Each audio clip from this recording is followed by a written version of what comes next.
అమరావతిలో భూ కేటాయింపులు గత విధానాన్ని కొనసాగిస్తాం. గత విధానం అంటే జగన్మోహన్ రెడ్డి విధానం కాదు.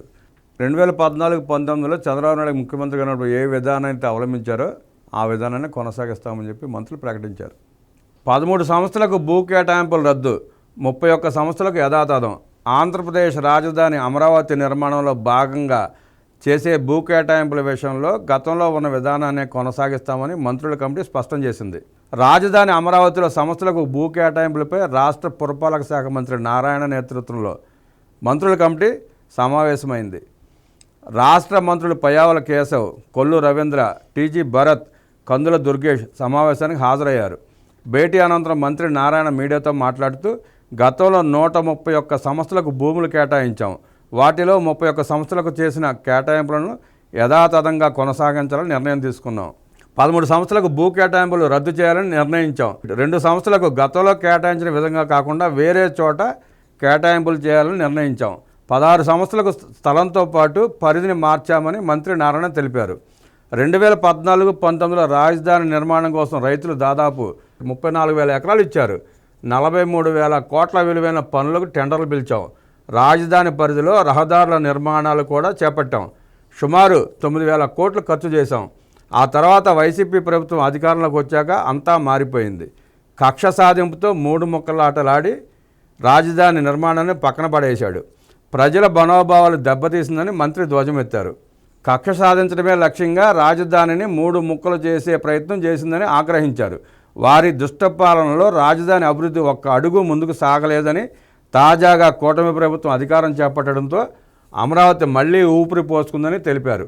ఏపీ రాజధాని అమరావతి అని ఎన్నికలకు ముందు కేంద్రంలోని ఎన్డీఏ ప్రభుత్వం చెప్పడంతో అధికారంలోకి వచ్చిన వెంటనే కూటమి ప్రభుత్వం దీనిపై దృష్టి సారించింది. దాదాపు 8 నెలలు కష్టపడి అనేక న్యాయపరమైన చిక్కులను పరిష్కరించాం. 48,000 కోట్లకు టెండర్లు పిలిచాం. వాటిని ఓపెన్ చేశాం. 2 రోజుల్లో అగ్రిమెంట్ ప్రక్రియ కూడా పూర్తవుతుంది. ఆ వెంటనే ఆయా సంస్థలు పనులు ప్రారంభిస్తాయని మంత్రి నారాయణ తెలిపారు. ఆ సాక్షి మీడియా, ఆ నీలి మీడియా, ఆ పేటీఎం బ్యాచ్లు, ఆ జగన్మోహన్ రెడ్డి, ఆ మాజీ మంత్రులు, ఎమ్మెల్యేలు పిచ్చి పట్టినట్టు అమరావతి మీద పడి ఏడుస్తూనే ఉంటారు. నారాయణ గారు, మీరు అవి పట్టించుకోబాకండి, మీ పని మీరు చేసుకుంటూ వెళ్ళిపోండి. 3 సంవత్సరాల్లో అద్భుత అమరావతిని చూసి వాళ్ళ కంట రక్త కన్నీరు కారుతుంది. ఇది వాస్తవం. జరగబోయేది ఇదే. అమరావతి సెల్ఫ్ సస్టైనబుల్ ప్రాజెక్ట్ అని ఆర్థిక మంత్రి పయ్యావుల కేసు స్పష్టం చేశారు. మెజార్టీ నిధులను సిఆర్డీనే సమకూర్చుకునే విధంగా ప్రాజెక్టును డిజైన్ చేశాం. రాష్ట్ర ప్రభుత్వం నుంచి తాత్కాలికంగా సపోర్ట్ ఇస్తున్నాం అంతే. అమరావతి సెల్ఫ్ సస్టైనబుల్ సిటీ అని చెప్పి మంత్రి గారు ప్రకటించారు. అది అందరికీ తెలిసిన సంగతే. అమరావతిని అమరావతి నిర్మించుకుంటుంది. దానికి ఎవడో సాయం చేయవసరంలా, కొంచెం తోడ్పాటు ఇస్తుంది ప్రభుత్వం అంతే. ఆ అమరావతి నిర్మాణానికి ఎవడు దానం చేయవసరం లేదు, ఏ ప్రజల డబ్బులు వాడవసరం లేదు, రాష్ట్రంలో ఎక్కడ డబ్బులు తీసుకొచ్చి అక్కడ పోయే అవసరంలా. దాన్ని అదే నిర్మించుకుంటుంది. అద్భుత మహానగరంగా తీర్చిదిద్దబడుతుంది. చంద్రబాబు నాయుడు గారి నేతృత్వంలో కూటమి ప్రభుత్వంలో 2029 లోపే అమరావతి రూపురేఖలు మారిపోతాయి.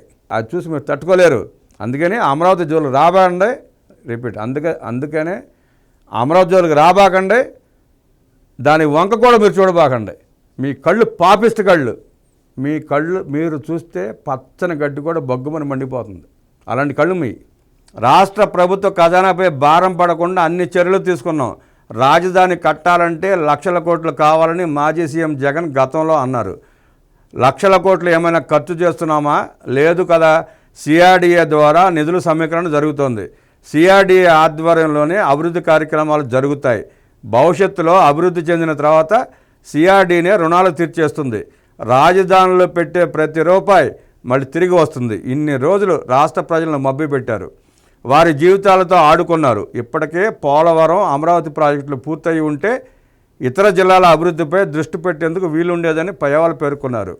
అమరావతి అద్భుతంగా డిజైన్ చేయబడ్డ ప్రాజెక్ట్ అది.